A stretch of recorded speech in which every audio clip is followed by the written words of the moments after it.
तो हम Pakistan, China, America, Russia, इनकी बड़ी बड़ी बातें सुनते हैं और बहुत खुश हो जाते हैं कि हमने पाकिस्तान को सबक सिखा दिया। लेकिन मैं 12 साल के अपने जीवन काल पाकिस्तान में हंसी का बहुत पात्र बना और शायद मुझे इस बात का गुस्सा था कि एक राष्ट्र जिसने पूरी दुनिया को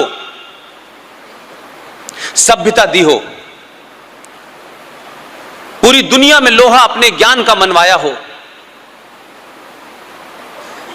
जहां चाणक्य जैसे लोग पैदा हुए हों,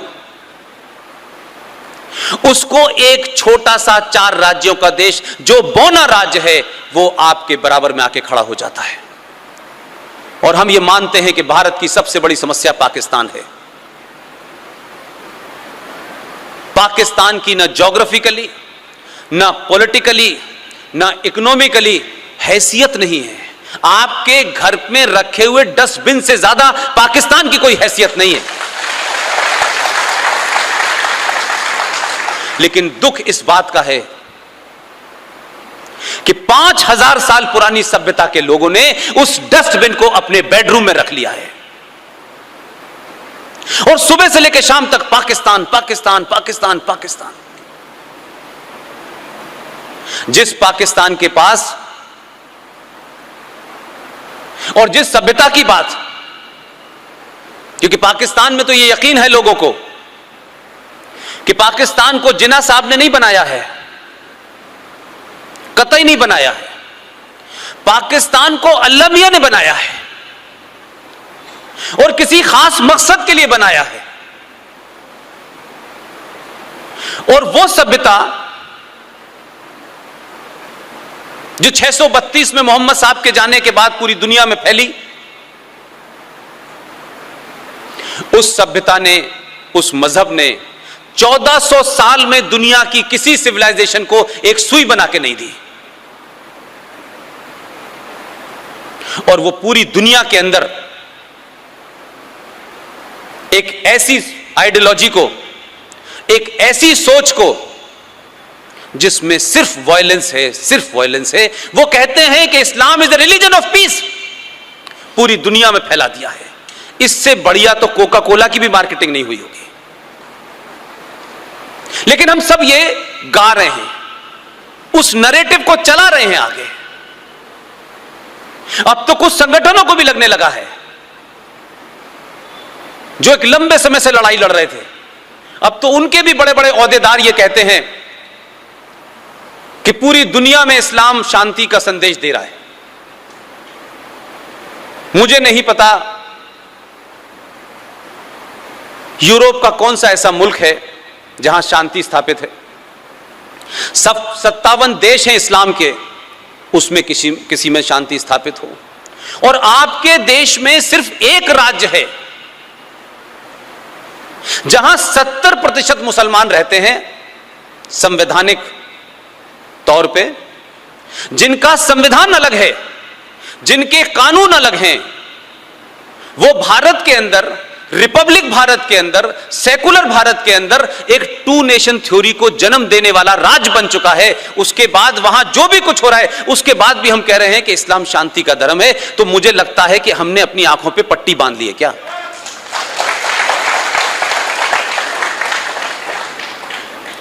ये वो राज्य, ये वो देश, ये वो सभ्यता जिसमें हर बात तर्क से की जाती थी, हर बात के ऊपर शास्त्रार्थ होता था। भाई, आप शास्त्रों की बात करते हैं, आपके पास तो कोई देवी देवता ऐसा नहीं है जिसके हाथ में हथियार ना हो। आपके तो त्योहारों में एक त्योहार ऐसा आता है कि आप उस दिन शस्त्र की पूजा करते हैं। लेकिन यह दुनिया की पहली ऐसी कौम है, शास्त्र पढ़ती नहीं है, शस्त्रों की पूजा करती है, और संकट आता है तो डंडा चलाते हैं और शांति की बात करते हैं।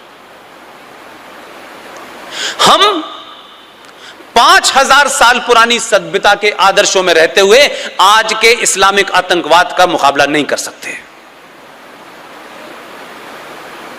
आपको सच्चाई को एक्सेप्ट करना पड़ेगा। आपको अपने दोस्त खोने होंगे। समाज में सबसे तारीफ कराने का आपका जो ख्वाब है उसको छोड़ना पड़ेगा, अगर आप राष्ट्र के प्रति 1% भी वफादार हैं तो। यह नहीं हो सकता कि राष्ट्रवाद के नाम पर हम भारत माता का 50 बार जोर जोर से गुणगान करें, नारे लगाएं। यह तो सबसे आसान काम है। ये जो बार बार लोग मुझसे पूछते हैं, सवाल खड़े करते हैं कि आप बताइए, मैं राष्ट्र के लिए जान देना चाहता हूं। मेरी उन सबसे विनती है जो यहां हैं, जो बाद में सुनेंगे मुझे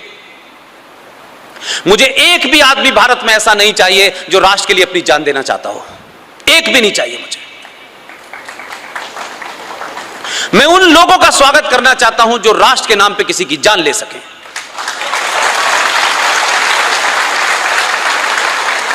और यह जान किसी निहत्थे आदमी की नहीं चाहिए मुझे, किसी मुसलमान की, किसी सिख की, किसी क्रिश्चियन की नहीं चाहिए।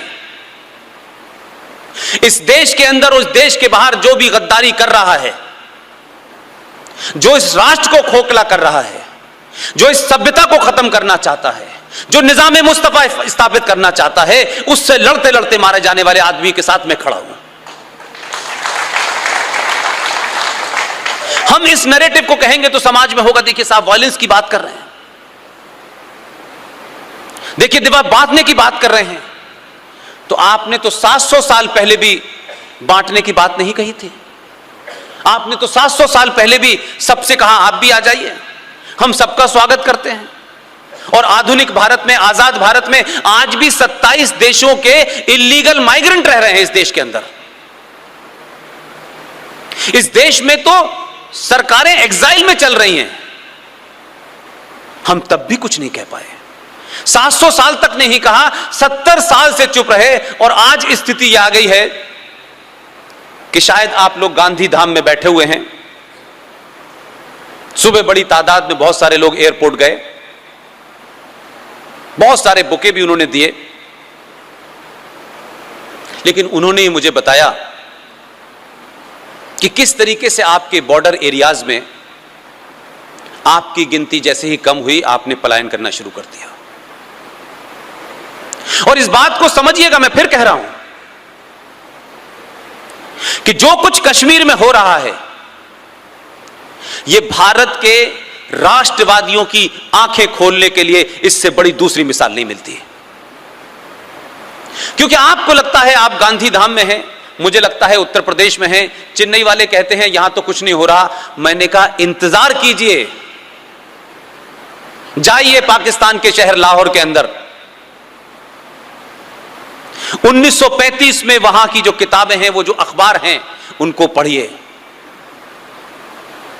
जो 10-12 पागल आजकल इस देश के अंदर घूम रहे हैं, जगह जगह जा जा के देश के बारे में बता रहे हैं, उस वक्त 1935 में भी लाहौर में लोगों ने कहा कि यह होने वाला है, इसकी तैयारी हो गई है। लोग कहते थे क्या बात कर रहे हो, हम तो सालों से एक साथ रह रहे हैं, हमारी संस्कृति ऐसी है, हमारा खान पीन एक सा है, हमारा जीना मरना एक सा है। जो लोग 1935 में यह बात कह रहे थे, 1940 में कहने लायक नहीं बचे,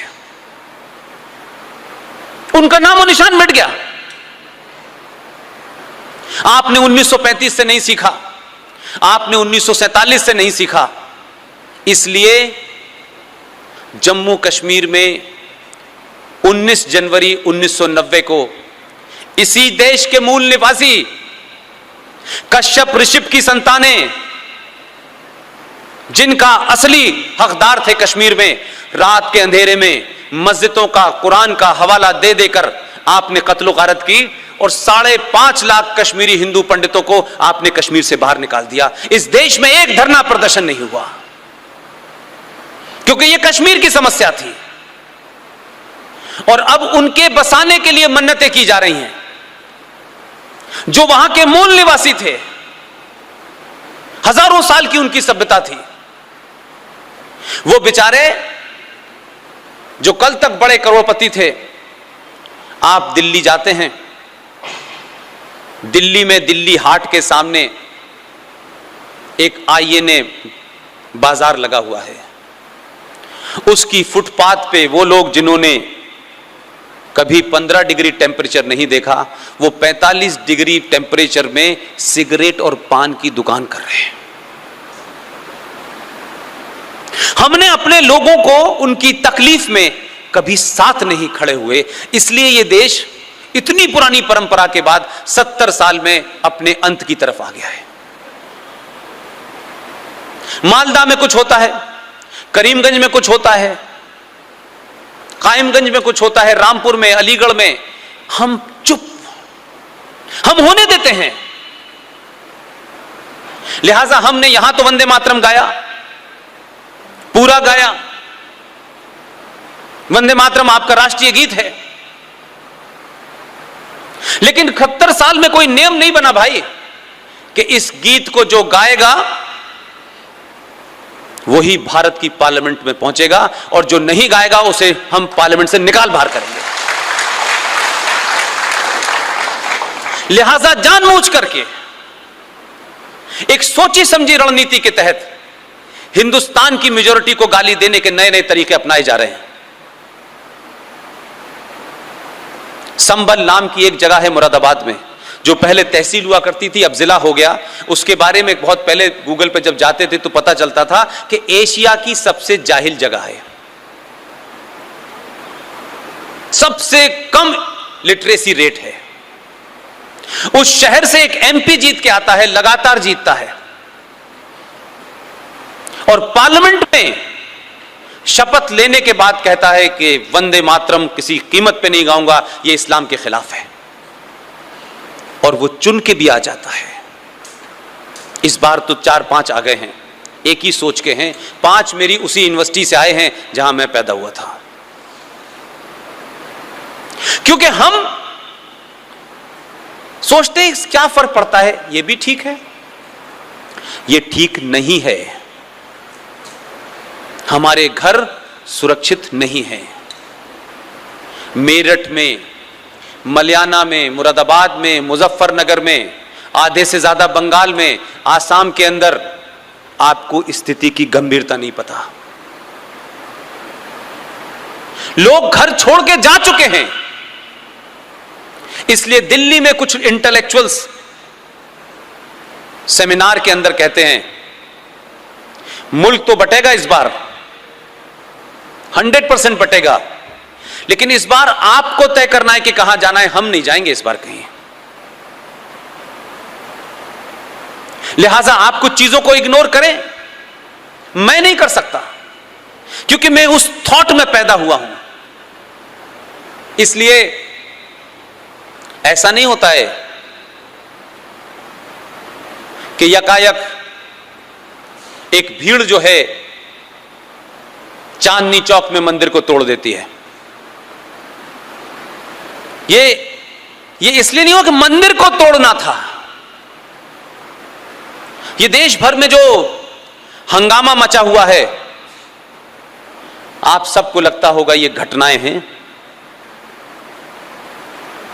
मैं नहीं मालूम कि मैं कितने समय तक जीवित रहूंगा, लेकिन हम सब के सामने जो मैं कह रहा हूं आपको 5 साल बाद पता चलेगा। एक संकट पैदा किया जा रहा है इस देश में, क्योंकि जो लोग ये चाहते थे कि ये सरकार ना आए, सरकारों का विरोध हो सकता है, सरकार से विरोध हर एक को करना चाहिए अगर विरोध का मामला है, लेकिन सरकार की आड़ में जो लोग देश का विरोध कर रहे हैं और देश के खिलाफ हैं, मैं उनके खिलाफ हूं। दोस्तों, पहले किसान आंदोलन के नाम पर खालिस्तानी प्रोपेगेंडा, इसके बाद पंजाब में ही प्रधानमंत्री का काफिला भारत की ताकत छोटे उद्योग मुद्रा योजना ने महिलाओं को बताया सख्त। प्रधानमंत्री नरेंद्र मोदी ने सोमवार को वीडियो कॉन्फ्रेंसिंग के जरिए 30वें राष्ट्रीय महिला आयोग में स्थापना दिवस की कार्यक्रम में भाग लिया। प्रधानमंत्री नरेंद्र मोदी सोमवार को कहा कि सदियों से भारत की ताकत हमारे छोटे स्थानीय उद्योग रहे, जिन्हें आज हम सैयद कहते हैं। MSIM कहते हैं। प्रधानमंत्री नरेंद्र मोदी ने कहा कि इन छोटे उद्योग में जितनी भूमिका पुरुषों की होती है उतनी ही महिलाओं को भी। मुद्रा योजना का जिक्र करते हुए उन्होंने कहा कि आज मुद्रा योजना में लगभग 70% लाभार्थी महिला हैं।